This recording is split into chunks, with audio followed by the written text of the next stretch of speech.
Look, we'll start with the weapons firmly in holsters. Just tell us about your break, first of all.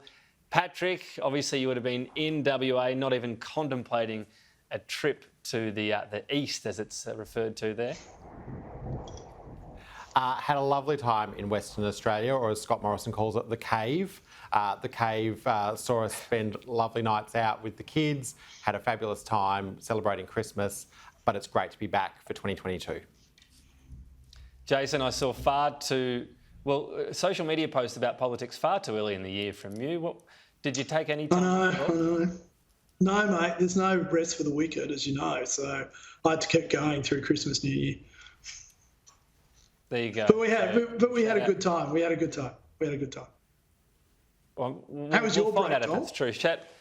It was very long. I felt like I wasn't really contributing to society by the end, with a very unseemly beard and much in need of a haircut. So I'm feeling like, I don't know, do we have photos of this? A strong word. I want to see you with the Definitely. beard. Well, that's why I don't post on social media on dates such as January 2. Let's get into things though. Pat, you are over there in WA. The opening of the borders has been delayed indefinitely, even though Omicron's in the state now. Do you support this decision? Well, Labor has always supported the Premier's acting on health advice. We're not going to start questioning that now. For me, like many Western Australians, that was very tough news to hear. I was absolutely gutted to hear that announcement, but I was out door knocking on the weekend, talking to people in my community, and like them, I understand why this decision has been made. It's because we need to make sure that we have the best possible health response, and circumstances change from when that decision was initially announced. What people often tell me in politics is it's changed though, even since the delaying of the borders opening. Things have changed. Omicron's there, and the minister's saying it's not stopping. Yeah. So, don't we now need a date? Well, everyone from the chief health officer down has said, if circumstances change here in Western Australia, then of course dates or those changes may become redundant. What we want to do, and what everyone wants to do across Australia, wherever we are, is to slow the spread of this virus, to prevent people getting sick where there isn't capacity in health systems across the country, and to make sure that we've got the medical supplies we need.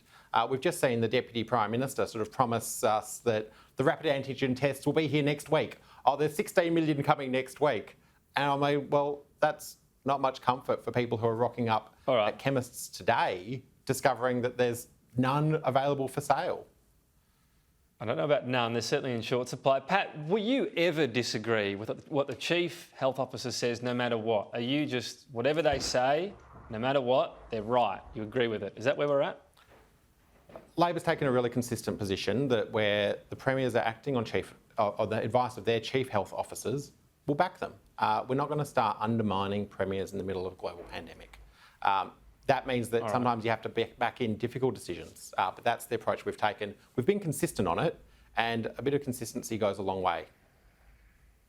Some of them sort of disagree with each other, so that's health advice. It can vary, but anyway, I haven't forgotten you, Jason. What about the federal government? Does it back in the approach of WA on borders right now? Well, I don't want to speak for the entire federal government, but I don't. But that's pretty much what Mark McGowan wants. He wants people in the eastern states, as he keeps calling us, who are suffering from a zombie apocalypse, to criticise him, so he can say, "See, I'm standing up for Western Australia," and I'm just not going to give him. I'm just not going to give him the satisfaction of doing that. I mean, he has to answer to the people of Western Australia what he's been doing for the last 2 years. If he thinks he can keep Omicron out, well, he'll be literally the only country. Well, not that he's a country, but he'll be the only jurisdiction in the world to have managed that. So, look, he's ultimately got to answer to the people of Western Australia on this. I mean, I don't know how they feel about their borders being constantly closed, and if he's got an answer to, if not now, then when. Pat just criticised the fact there aren't rapid antigen tests in Western Australia, or they're in short supply in Western Australia. I mean, up until 2 weeks ago, they were banned from being sold in Western Australia. So, I mean, there's this, if we want to talk about consistency, I think we need to be consistent across all those lines too. But Tom, your point, I think, is the right one, which is, at some point political leaders actually need to be assuring Australians that it's going to be okay and that we're moving from a pandemic to an endemic, and that, we have the health systems and we have things in place to allow them to get on with their lives in a safe and secure manner, not dialing up the fear as they continue to do.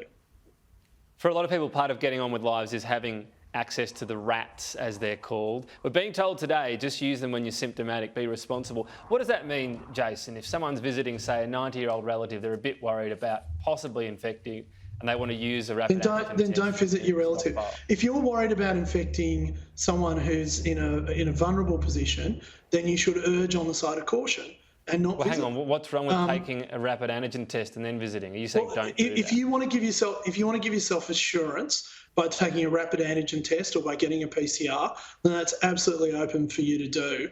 But I do think that what medical professions, as opposed to the medical establishment, the point that they're making today is that rapid antigen tests, if you are not symptomatic, are not as accurate as a PCR test. In fact, they're discernibly less accurate. No, I understand that, but this is when you're going in an hour and, it might be an unexpected visit that day and people are seeking that Tom, I think that... I know you're illegal to, but are you saying it's the right or the wrong thing to do for that Australian?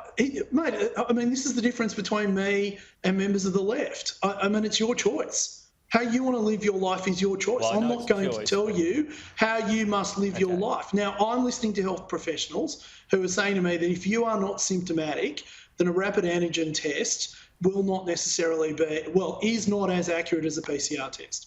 So if you are symptomatic, whether it's with COVID or with the flu, then yes, you should avoid visiting people in vulnerable situations. Is that fair enough? PCR queues are a lot shorter now and results coming back in sort of 12 hours or so. So is it fair enough to use that in that circumstance? What are your thoughts?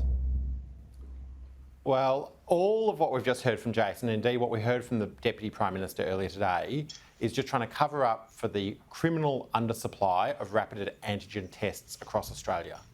This government could not look a couple of weeks ahead to see that they did not have enough medical supplies. They also failed to realise the quantity that people would need and the financial impacts that would have. Labor has been really clear.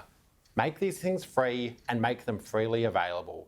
Make sure we have enough. And, imagine the run on them if they were free, Pat. Is that really a good idea? Yeah, I mean, that is a disastrous outcome. And I don't believe for a second that Pat actually believes that. Because if Pat actually believed that, he'd be critical of Mark McGowan for making the sale of rapid antigen tests illegal until 2 weeks ago. All right. So no one was saying, so despite what Sally McManus says, Jason? no one was in Australia claiming 6 months ago that we needed these tests, because until the middle of December, the health establishment and health professionals were talking about the limited... time.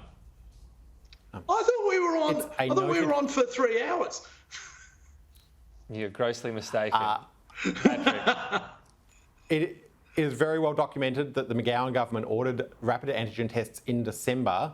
My question is, when did the Scott Morrison government order them? Oh, right. So McGowan ordered them, but they're not enough. Therefore, it's Scott Morrison's fault.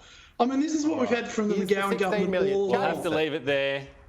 I'm sure we'll be talking about the McGowan government next week. So. Where is Barnaby Joyce's 16 million rapid antigen tests? Where are all the rat tests that Mark McGowan ordered in the middle of December? All right. Where are all of them gone, I panel, but I might have got things wrong there. Jason, Patrick, we'll talk next week. Thank you.